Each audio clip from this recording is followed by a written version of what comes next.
helping make your life easier. Moms Every Day. Hey there, guys. Welcome to Moms Every Day. I'm Hattie. We have Dr. Joe DeLapa with us today from Cabell Huntington Hospital. It's been getting cooler. It's going to get warm again here soon. And the question today is, does the weather and the temperature outside actually affect any kind of pain that people feel? That's a good question, Hattie. Actually, there is a lot of people that actually tell us that in the clinic. It seems like this time of year, as the weather starts to change and the seasons transition, we hear a lot of patients describe a lot of back and joint pain issues. It's something that actually has been observed for hundreds of years at least, and unfortunately there's not a lot of research behind it, more anecdotal evidence just from people telling us this, which makes me think that actually there probably is something to it. But once again, there's no direct scientific evidence that shows that. But often you do have people coming in saying it's getting colder, my knees hurt, my joints hurt, and you know, you just tell them, well, I guess other people say that too. Yeah, well, absolutely, and I think we all have probably a family member or somebody that we know that's older that say that they know when the weather's going to change by like a knee that starts bothering them or a hip issue. So there are a lot of possible hypotheses or theories out there what might be causing that, but once again, there's a lot of just indirect evidence for it and no real hard research on that right now.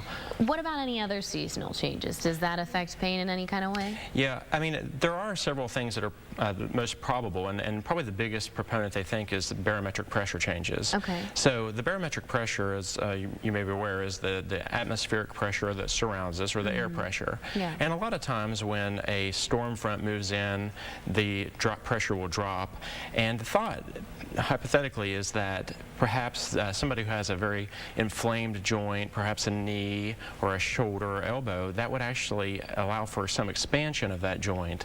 And somebody with chronic pain conditions would be able to sense that because their nerves are very sensitized already.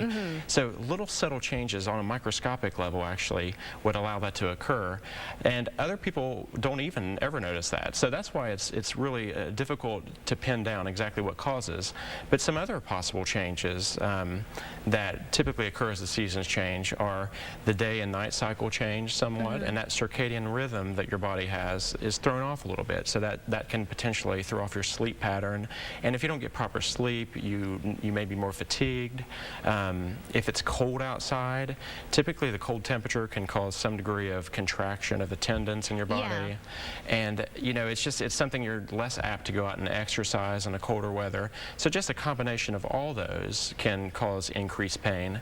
And other things too, in terms of like your mood might change in the winter time, when especially like in the darker times, less sunlight, so people's mood will change, and just all that together can increase your sense of pain. So I mean, it's not proven that it's necessarily because it's cold outside, but your muscles, they're contracting, you might not be stretching enough, everything's a little tighter than it is when it's warmer out, because as you said, you know, heat is what makes it expand, cool is what makes it contract. Is there anything that you can do to kind of counter that, you know, the way you're perceiving that pain to be? Well, yeah, I mean, you can do that. I mean, just for some of the reasons we just described that might cause this, the opposite of trying to actually, instead of not exercising, try to exercise. I mean, try to either work out at home with an inexpensive piece of equipment or go to a gym to try to stay active. Anything you can do to try to stay active and exercise to strengthen those muscles and keep them limber, that would be good. To watch your diet. A lot of times in the winter months you eat a lot of fatty foods and high sugar content foods, which is of course which is nice, but right? Exactly. But just, you know, maintain a proper diet. I mean, in terms of low saturated fats, high fiber content, things of that nature, and actually, you know, try to keep your home warmer. I mean, if cold temperatures make you stiff and sore, or at least bundle up, right? Yeah, actually, dress in layers, so when you go out and you start to get warmer, you can take off a layer. But definitely, dressing warmer, keeping the house warmer, things like that can certainly help. Generally, anything that would make you more comfortable to begin with could help cut down on this pain. Now, you do have the pain center there at Cabell Huntington Hospital. Is there anything that anybody needs to know about that? Getting in contact with you? Right. Yeah.